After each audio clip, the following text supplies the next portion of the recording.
example 4 of the 5. So we start off by going ahead and saying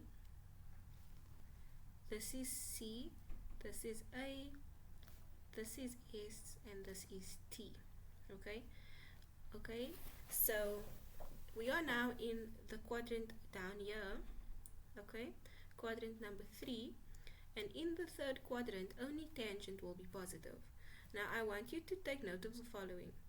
We have the x-axis over here, okay, but more importantly, this is the negative side of your x-axis, and then we have the y-axis over here, and this is the negative side of the y-axis, meaning that the values that we fill in along the x and y-axis will have to be negative. So I say over here that the hypotenuse is always positive no matter what, but your x value can either be positive or negative, right? It can be positive or it can be negative. In our case, we can see it must be negative, right? Because of the positioning of where our rat will be drawn. Then it says here that the y value can be positive or negative. So it really depends on the positioning, but like I said, this is going to be a negative y because if you see, we are on the negative y axis. So that now brings me to actually answering the question here.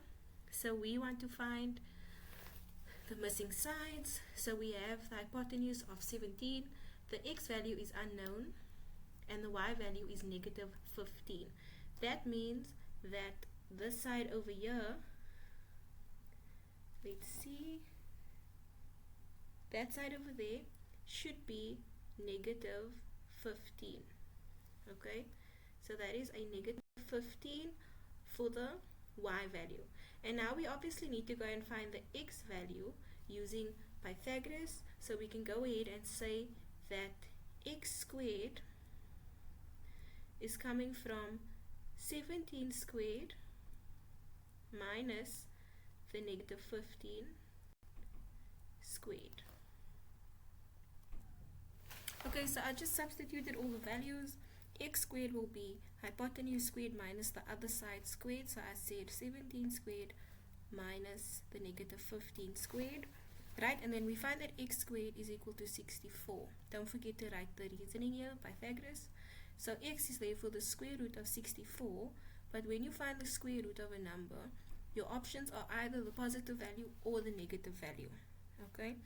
And because we have those two options, we need to decide which one is the correct one, and based on the positioning here, it has to be negative 8, not positive 8, because we are on the negative side of the x-axis, and so therefore this side here is negative 8, right?